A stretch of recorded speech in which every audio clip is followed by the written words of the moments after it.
14 years ago, a very lucky boy was born, and it was prophesied he would marry the king's daughter. One day the king came to visit the town the boy was born in and asked him about the local news. 10 people informed of the boy's birth, and the prophecy that went along with it infuriated the king, bade the mother take the baby off her hands, and then put the baby in a box and threw it in the river, hoping to get rid of it. Did Bill go much? About that? Good. Unfortunately, that didn't work, and here we are, 14 years later.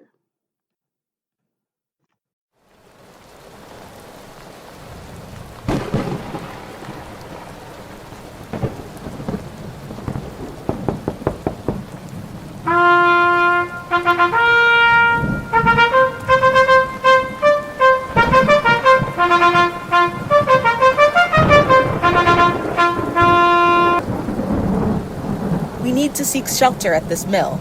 The storm has become too much to continue to travel comfortably. Once inside, the king discovered the boy was not dead, but was found and raised by the millers, so the king devised another plan to be rid of him. Bring this letter to my wife. In return, you shall receive 2 gold pieces. Yes, your majesty.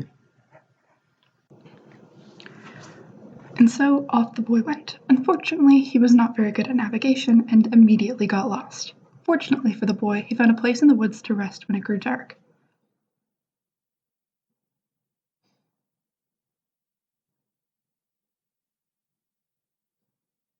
Finally, after a nap that really ruined the pacing of this story, a band of robbers showed up in the middle of the night.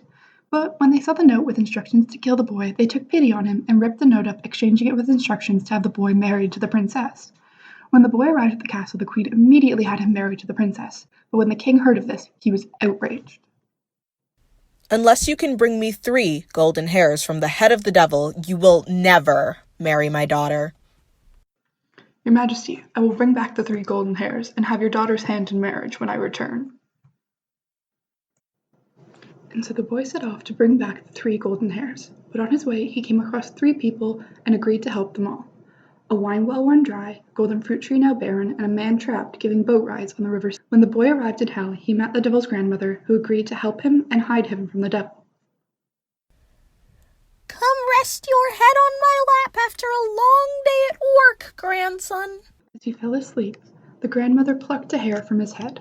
Oh, why did you do that? Oh, I'm so sorry. I dreamed of a village with a well of wine that has run dry. Kill the frog that blocks the mountain. And again the devil went back to sleep, and again his grandmother plucked a hair from his head. Ow! Why did you do that? Sorry, I dreamed of a village with a golden fruit tree that is now bare.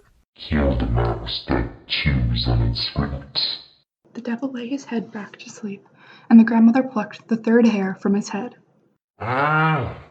Why did you do that? Oh, I'm so sorry. I dreamed of a man who no longer wants to voyage people across a river. He should hand the oar to someone else. The devil's grandmother then sent the boy on his way with the 3 golden hairs and the answer to his problems. The boy went back to the king, helping those from before along his way. The people were so grateful that they gave him donkeys loaded with gold. I have returned to marry your daughter. Where did you get all this wealth? The same place I got the 3 golden hairs. And so the king gave the boy permission to marry his daughter, and in his greed immediately head off to obtain wealth. But when he reached the ferryman, he was given the oar and was trapped ferrying people across the river.